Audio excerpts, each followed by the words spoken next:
Okay. So, ang klaro po is based dun sa grouping ninyo, makikita na merong possibling 7 tao lang ang gumawa or sumulat. Possible po, Your Honor. How many are found to be executed by or written by one and the same person?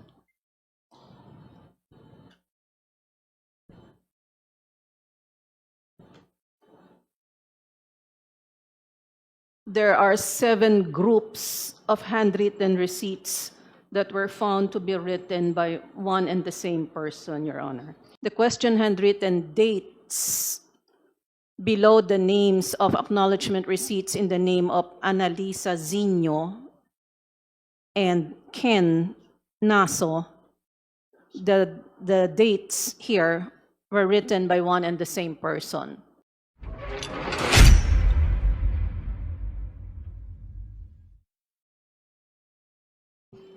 There are 1, 2, 5 items in their conclusion.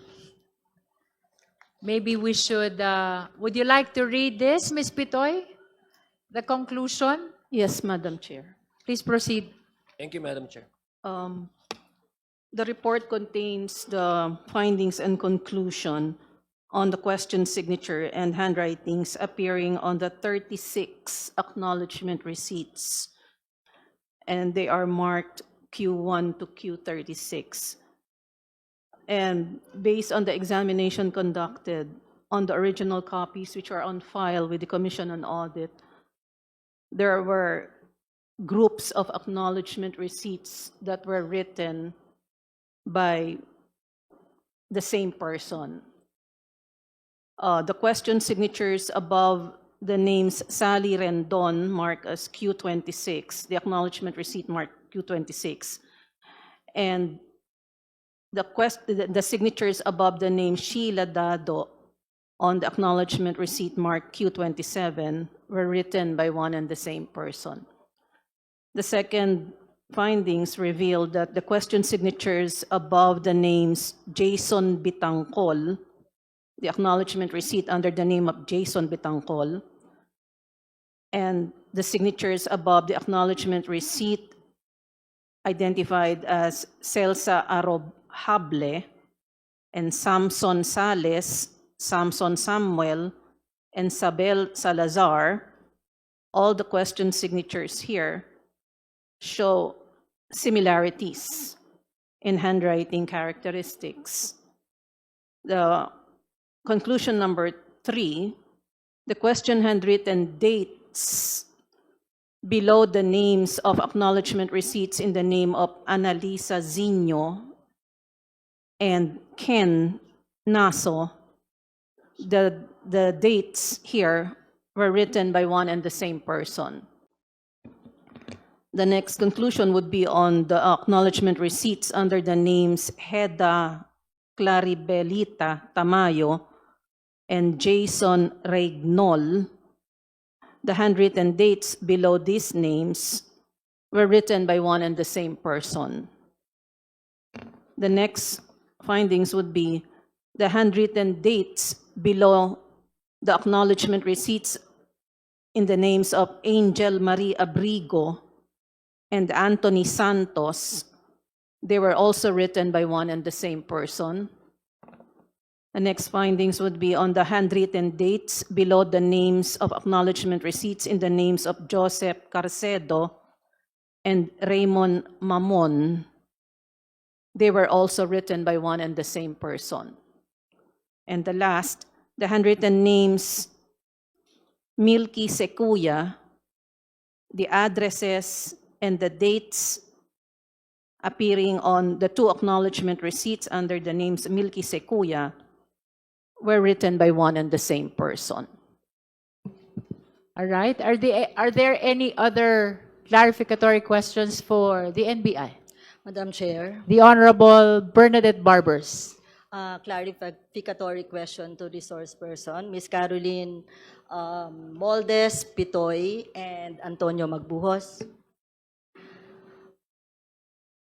You may proceed. Madam Chair, may I request that the first findings of the resource persons, as stated in the report, be shown in the screen together with the specimen. Oh, Is it part of those shown already? Item 1? Item 1 of the findings of the NBI, kindly flash again in the screen.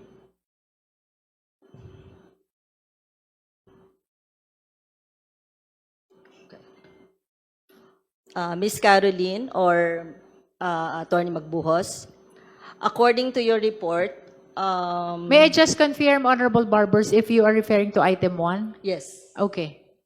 According to your report here, 1.0, may pagkakapareho sa form of elements, alignment, movements and directions of the line strokes at manner of execution.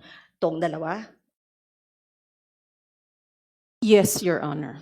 The signatures above the names Sally Rendon and Sheila Dado. Thank you. Next finding, set of specimen, please. 1.1. Please flash 1.1. Okay. Madam, sir, according to your report here, dito naman po ay may pagkakapareho in form, movements, and direction of line strokes and manner of execution, yung 5. Yes, Your Honor. Receipt under the names Jason Bitangcol, Celsa Arrojable, Samson Sales, Samson Samuel, and Sabel Salazar. Thank you. Madam, sir, according to your report here, 2.0. Okay. May pagkakapareho ang pagkakasulat ng letters and numerals, direction of line strokes, and manner of execution nitong dalawa.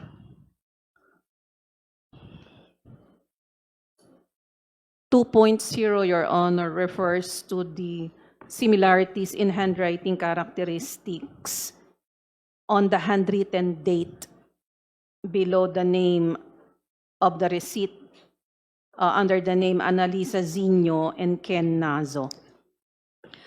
Thank you. Thank you, Madam Chair. Okay, any other clarificatory questions from the members? Honorable Brian Poe. Madam Chair, based on the report, I saw that there were 8 findings.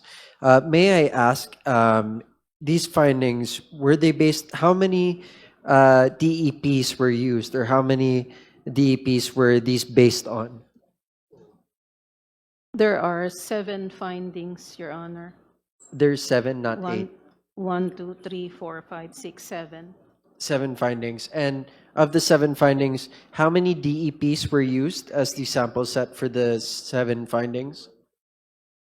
May I be clarified? What do you mean by DEP? He's asking DEP. about the number of specimen signatures which were examined. The The number of documentary receipts. evidence of payment? Receipts. Yes. There were 36 receipts that were examined, Your Honor. Okay. To be clear, though, I want to clarify. You only used 36 out of the 4,500 DEPs that were submitted, correct? Yes, Your Honor. The 36 receipts were the only ones that were submitted to us by the House of Representatives to be examined. Only 36. Okay. Madam Chair, if the members here would indulge, because the document, the report's only 4 pages long. Baka just for the record, we could just read out the 4 pages para our kababayans who are following online can really logically follow the report that was submitted. It's only 4 pages, po. Yeah. So, actually, the copy submitted is in the Mitra building and it is being reproduced. Perhaps we can flash these 4 pages of the report of the NBI on the examination of specimen signature. Secretariat, kindly flash the report on specimen signature. After all, this is only 4 pages. Honorable NBI Director, you're recognized. Thank you, Madam Chair. We also provided the committee through the to the committee secretary photographs of the enlarged photograph of the receipts that we have examined. Maybe that's the one that we can flash so that not the 4 pages report. Okay, so do we have the So we can- photograph we can of comment the properly. examined signatures? Please flash the photograph of the examined signatures. Ms. Pito, you can describe the document which are being flashed for the understanding of the justice members. Madam Chair. The Honorable Lagbas? Yeah, Madam Chair, can Ms. Pitoy approach so that she can also pinpoint? Yes, documents? yes, Thank you. kindly approach the Thank big you, Madam. screen. Let's hear first the Honorable Lagbas. Madam Chair, for better understanding of our audience, mga kababayan natin, kaya po kaya ng NBI na i-explain lahat na ito in the vernacular or in Tagalog po para maintindihan po ng lahat na nanonood sa atin Ms. ngayon. Pitoy is requested to explain the documents which will be flashed in the screen in our Filipino language for the understanding of the public who are watching us. You can approach the big screen so you can point to those parts of the document while you explain. Madam Chair, we'll try to explain it in Tagalog because it's mostly technical language.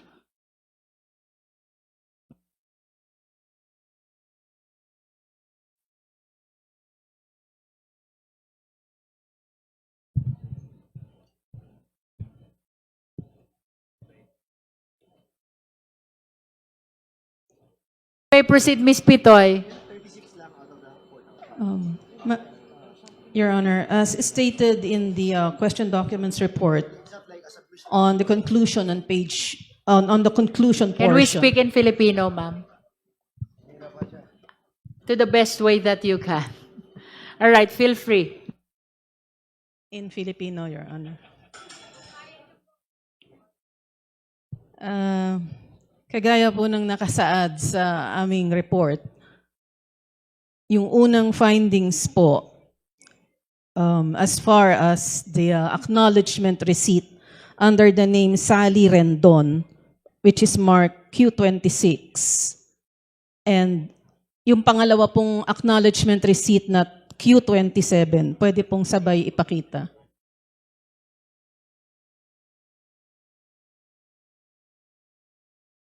Ito pong dalawang acknowledgement receipt na ito, Q26 and Q27, meron pong pagkakahawig, similarities sa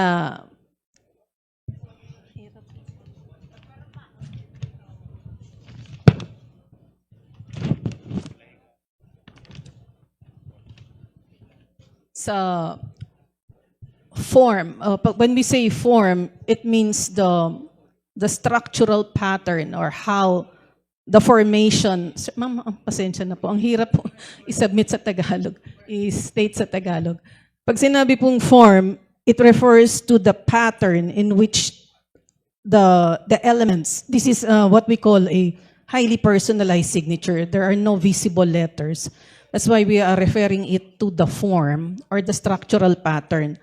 And in the examination, it reveals that the signatures above these two acknowledgement receipts under under the name of Sally Rendon and Sally Dado, the two signatures reveal significant similarities in the patterns of the letters, pati po sa alignment. When we say alignment, it's the relationship of the signature with the printed name, where the habit of the writer is the same, and in the manner of execution of the strokes, indicating that these two signatures were written by one and the same person, although they are of two different names. Yun po yung findings number 1. Yung pangalawang findings naman po, can we have the second? Yung pong acknowledgement receipt under the names of Jason Bitangcol, Celsa Arrojable, Samson Sales, Samson Samuel, Sabel Salazar, they are marked Q32, Q33, Q34, Q35, Q36. 5 po sila.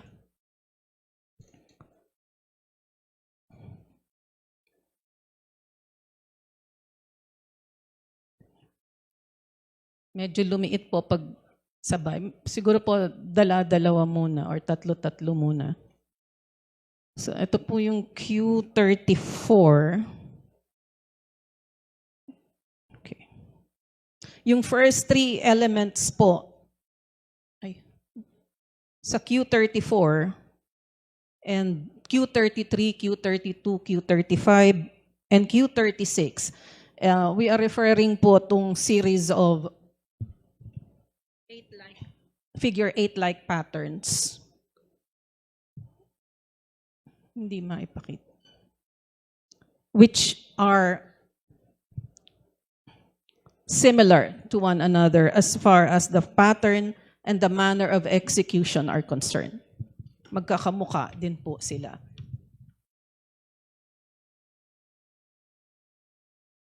Yung findings, ito po yung pangatlong findings naman po refers to the acknowledgement receipts under the name of Annalisa Zinio and Ken Naso. Dito po ang findings is as far as the handwritten dates are concerned. Pwede pong ipakita yung Q1 and Q2. Yung patterns po of the letters and the figures dun sa handwritten dates reveal significant similarities din po, indicating that they were written by one and the same person. Yung findings number 4 po refers to the acknowledgement receipts under the name Angel Marie Abrigo and Anthony Santos. Again, ang basis po are yung handwritten dates, numbers, which are similar as far as the pattern and the distinct characteristics of the figures that appear on these acknowledgement receipts, indicating that they were written by one and the same person. Yung sumunod pong findings is doon po sa acknowledgement receipt under the name Joseph Carcedo and Raymond Mamon.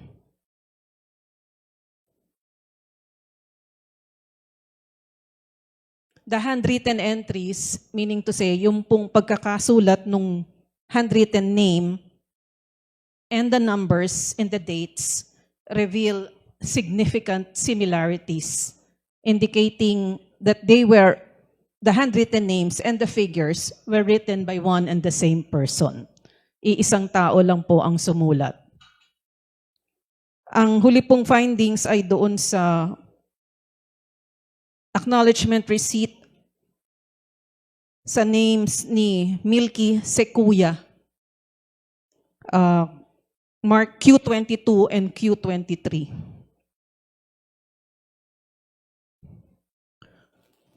Yung handwritten name ng Milky Sequoia in these two acknowledgement receipts shows significant similarities also as far as the patterns of the letters are concerned, indicating that these two handwritten receipts were written by one and the same person, as far as the handwritten name is concerned lamang po.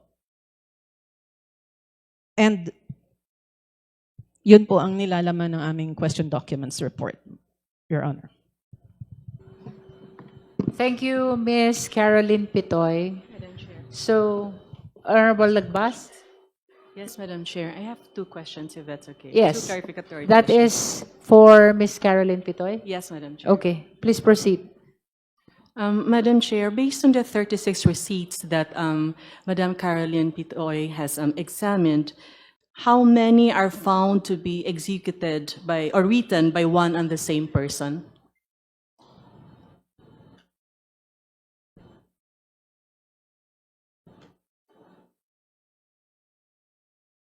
There are 7 groups of handwritten receipts that were found to be written by one and the same person, Your Honor. Ibig po bang sabihin nito na sa 7 groups po, isang tao lang po ang sumulat? Pitong magkakagrupo po na bawat grupo isang tao lang ang sumulat. Pitong magkakaibang grupo of question documents. So kumbaga, 7 tao po ang gumawa nitong 7 grupo of question documents. Yes, Your Honor, it's possible. So out of the 36, 7 tao lamang ang sumulat ng lahat ng documents na to. Paiba-ibang 7 tao sa 7 groups of question documents. Just to clarify po. Maaari pong pitong tao, maaari pong iba-ibang group. How do we say it? Maaari pong 7 grupo, but not necessarily po iba-iba. Kasi po, they were grouped according to the class and the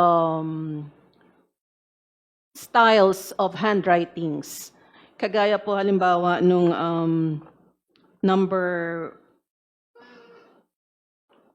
yung findings number 4, ang binigyan lamang po ng opinion ay yung handwritten dates.